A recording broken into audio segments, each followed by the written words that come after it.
Welcome back to another video on the channel. With the 2022 WTA season just around the corner, I thought I would do my predictions on who I think will end next season in the top 10. An incredibly difficult video given the depth in the WTA and the shocks that we get. We got many last year with the likes of Barbora Krejcikova and Elena Rybakina emerging from basically nowhere to win Grand Slams, but I'm going to give it a go anyhow. So starting things off with number 10, and I'm going to go with Sofia Kenin. So Sofia Kenin made a major breakthrough in 2020 when winning the Australian Open, and there's been suggestions last year when her form dropped off that win was a fluke, and I think it's completely false. Her performances against Muguruza and Barty at the back end of that Australian Open win were very, very good. Her commitment, execution under pressure was immense from the very first ball of the tournament to the last. I was shocked that her form fell away in 2021. She doesn't have a huge hit and miss game like a Sabalenka or a Osaka that can unravel very quickly. I think Kenin's game built more on defense, consistency, set routines. And I think the fact that her coaching relationship with her father broke down certainly didn't help her 2021 and disrupted her season. And Kenin really struggled to deal with the lofty expectations placed on her after that Australian Open win. Now with the father back in the coaching team and the relationship back in full health and a little less pressure on the outside, now they've had the emergence of the likes of Rybakina and Badosa and Krejcikova. The outside eyes are sort of focused on them players. So I expect Kenin to have a strong 2022 and return to the top 10. So moving on now to number 9, I'm going to go with Elena Rybakina. And Rybakina is a player that I think will eventually get into top 3 of the world and win major titles. She's still a very young player. I think she's a player with so much natural talent, got great power and timing. The ball just seems to fly off the strings. She times the ball that well from the baseline, and at 6'1", she possesses a very strong serve. In 2022, when there's very quick hard courts, the US swings very long. It's imperative that you have a very strong serve, and Rybakina certainly possesses one of those. I think for her to get to the next step and start challenging for Grand Slams consistently and start looking to break into the top 5 in the world, I think a game does need a little nurturing. Variety must be added and patience, I think, in rallies. She's often guilty of overhitting and can unravel quite quickly. Mentally, I'm not sure she's the strongest yet, but with experience and performances against the top players and maybe some top 5, top 4 wins, then I think Rybakina's career is just going to go from strength to strength. She didn't reach a final in 2021, which is slightly disappointing. But I expect Rybakina to start making adjustments and huge strides in the sport very soon. I think the natural weapons are there. Just need developing and tactics adjusting a little bit at times. But moving on to number 8, I'm going to go with Barbora Krejcikova, who I mentioned at the start of the video, who, other than Emma Raducanu, I think Krejcikova has to go down as the WTA Player of 2021. She won 3 singles titles, a singles major, a doubles major, top 10 debut at the French Open. She played 15 matches, including singles and doubles, obviously winning all of them. Just a player with such craft, variation, a rock-solid mentality, and just very, very tough to beat. She sticks to the baseline. She's very difficult to pass. She's an excellent counter-puncher, gets great depth, great consistency, brilliant mindset, rock-solid.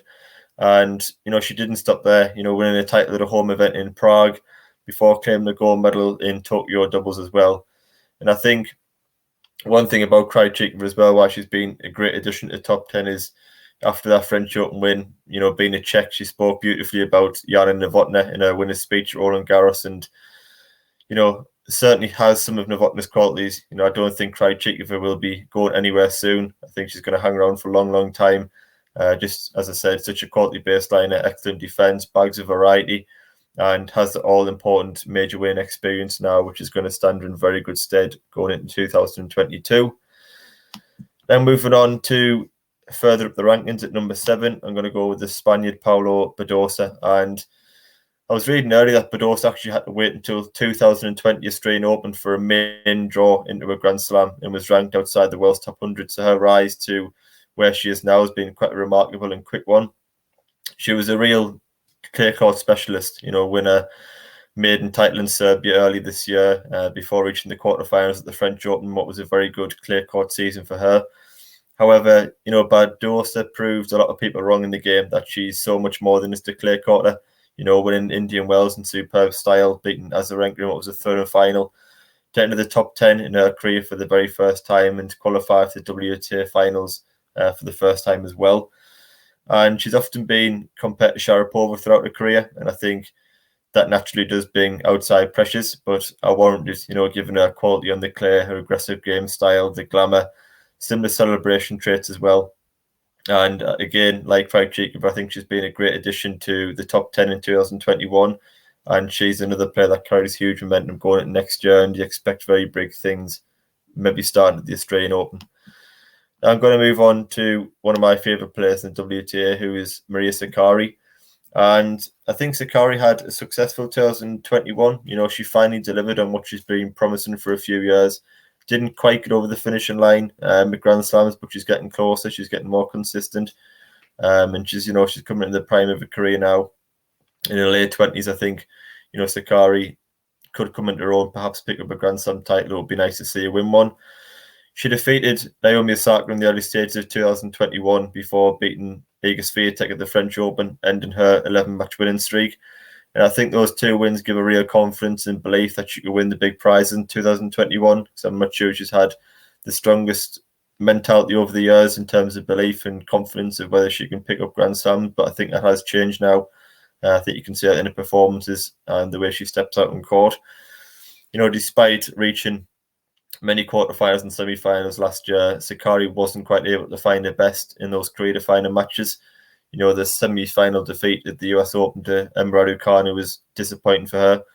It was a real chance for her against a wild card, albeit a brilliant one. Emma Raducanu was exceptional throughout that tournament and fully deserved to win the title, but Sakkari had the experience advantage, the recent form, and up against an 18-year-old wild card, you had to make her a favourite, but she never really settled into the match.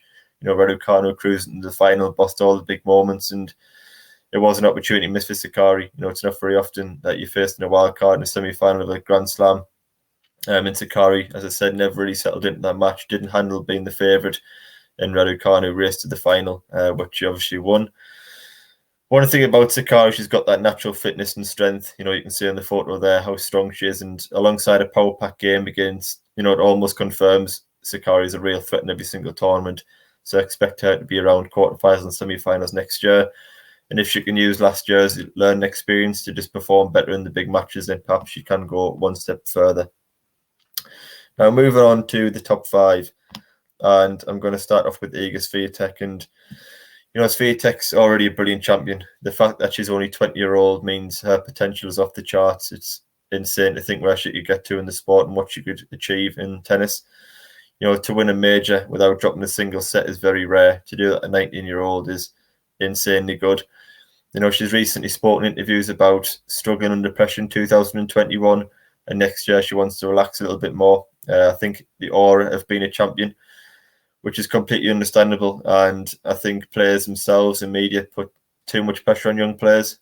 She's only 20-year-old. She's a baby in the sport, and I hope this doesn't happen to Emma Raducanu as well. Raducanu is yet to have a full year in the WTA. She's yet to play a clear court match in the WTA. So I just hope she's given time by the media, by the fans to develop, gain experience, create a relationship with a new coach. And, for Raducanu next year, she hasn't got to defend any points until June. I just hope she's given that time to develop as she should be given. So back onto Swiatek, to reach the second week of all 4 majors last year, which she did, win 2 more singles titles and make her debut at the WTA finals, is a very, very good season for a 20-year-old. But Swiatek will probably come out of this year a little bit disappointed that she didn't do more in the majors, given that she won one in 2020. But I just think Swiatek's so well-rounded. She's a mental beast, really analyses the game and numbers, likes set routines, repetition, and has one of the best backhands in tennis. So I've got no doubt she's got such a bright future in the game. If she was to turn up next year and win a major, it wouldn't be a surprise at all. So moving on now to the top 4, and I'm going to go with Aryna Sabalenka to finish in 4th place. So Sabalenka continued what was an excellent finish to 2020. She was probably the form player in the world at that time. Started 2021 brilliantly as well, extending her match winning streak to 15 by winning the title in Abu Dhabi. She entered Australian Open as one of the leading contenders, if not the favourite, with the way she was dominating on hard courts. She lost to Serena Williams in the quarterfinal, but did bounce back from that to win the Madrid Masters, which was a slight shock around the tennis world, given that she hadn't had the most success on clay in the past. She also reached the final four of Wimbledon and US Open last year, which were two very strong results for her. Although she didn't play, poorly in either semi-final matches, it was a slight disappointment that she couldn't reach a final last year, given that the year she'd had in 2020 and the tennis she played in 2021 was very strong. But similar to Sakkari, she just didn't quite produce absolute best in the biggest moments of those matches. And I think with Sabalenka personally, her game is very risky. She's got a huge game. She rips the forehand, rips the serve, hits a lot of double faults. And I think it needs to be executed to perfection. Otherwise, the game can unravel very quickly. And she seems to crumble a little bit under pressure in the big moments. I think when the pressure's off Sabalenka in the early rounds and her errors aren't really punished by the lesser players, she maintains a good enough level to win. However, when under pressure against a quality mover, defender, who can return balls and make her play extra shots, she is guilty of slightly overhitting and quickly beats herself up on the court. I do think Sabalenka will win a major at some point, but I'm not sure that she's the strongest mentally. And when you've got, new players like Krejcikova and Raducanu coming through, and obviously all the other players at the top of the WTA, then, you're not sure whether Sabalenka will ever get across the line. But I'd pick to have another strong season next year and finish around 4th or 3rd. Now I'm going to move on to the top 3, and number 3 is going to be Garbine Muguruza. And it was very pleasing to see Muguruza play as well as she did last year, after a difficult couple of years in the tour, in which Muguruza went from being Wimbledon champion and world number 1 to outside the top 30 and struggling to even win a match in 2020. And 2019, but she's certainly, refound her stride and had an excellent 2021 season. I think the key to Garbine Muguruza's form is her mentality, confidence, and belief that she can impose a style on the match. I think she's arguably got the best forehand in the WTA. She finds incredible angles. She can dictate opponents' positions, and if she's feeling confident and aggressive and attacks the net with real conviction, I think she's got great hands around the net. She's difficult to pass with her height. I think Muguruza is a worthy top 3 player in the world. During the 2019 spell, I think she was slightly gun-shy and negative and trying to become more of a counter-puncher and defender on the baseline. I don't think that's when Muguruza's at her best. I think coming forward and, as I said, being aggressive around the net, I think she's one of the top players in the world. And if she continues to play like she did next year, then again, no reason why she can't win Masters and major titles. Now, moving on to number 2, and this might be the outcast of them all, given that Osaka didn't play much at all in 2021 and is currently ranked around 13. So as we all know by now, Naomi Osaka missed the majority of last season citing mental health issues, and I personally never commented on the situation because I think a lot of people in the media and on social media, things like that, give uninformed opinions which are inaccurate and unfair.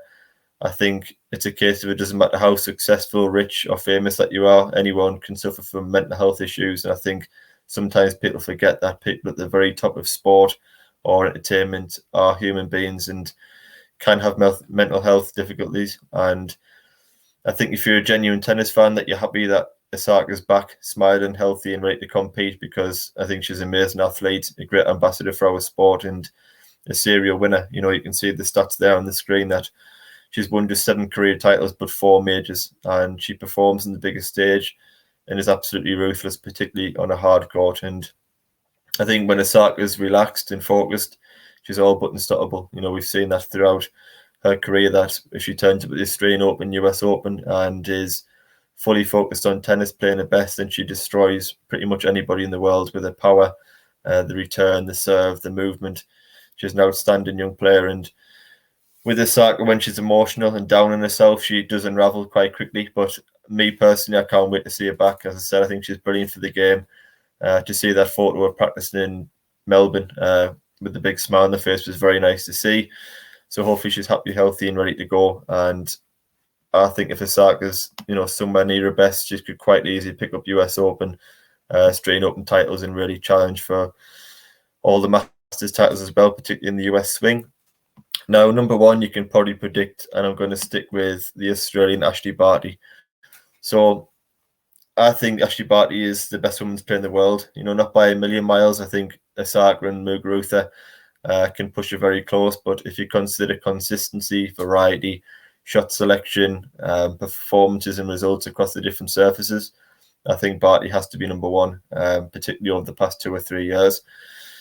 Barty will be chasing that elusive major home title in Melbourne in 2022 after a disappointing quarterfinal exit last year when she was one of the leading contenders going into it.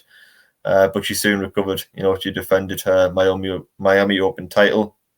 And when I always think of an ideal Wimbledon champion, it's a tournament I obviously watch in full every year. Being a Brit, you think of a player who serves and volleys, has quality around the net, and offers real craft. And a Roger Federer-like almost, got fantastic movement, a great backhand with the slice, and likes to attack the net, got a great serve. And Barty also ticks every single box. And she was a welcome champion at Wimbledon. She's very much supported by the British crowd. That's down to her game style and love for the grass courts. She won an epic final against Pliskova and spoke about she dreamt as a child of winning Wimbledon one day. So it was nice to see such a classy operator realise her dream in London last year. And I think, winning Cincinnati Masters all but secured her end of year world number one spot. She can always bank on her to perform at pretty much any tournament around the world, given her consistency and variety and ability to switch it up across the different surfaces. I think, Ashleigh Barty's backhand is arguably the best shot in the women's game, whether it's double-handed down the line across the court or to maintain a neutral position in the rally, whether it's a single slice to push players around the court or the drop shot. She can just play every shot with the backhand, and it's such a difficult ball to read when Barty's lined up for the backhand, which gives, such an advantage. And I'm going to predict Ashleigh Barty to have again another very strong 2022 and finish at the top of the rankings. But the WTA, as we all know, littered with amazing quality. Lots of youngsters coming through, lots of players returning from injury. So it'd be another topsy-turvy year with, I'm sure, lots of shocks and upsets, but many amazing matches. So it's something I can't wait for to get started. I have also bought a top 10 ATP predictions video out if you do want to check it out on the channel. Do subscribe if you are new. I will be bringing out a lot more tennis content. If you could leave a like in the video as well, it would be much appreciated. And I will see you on the next video.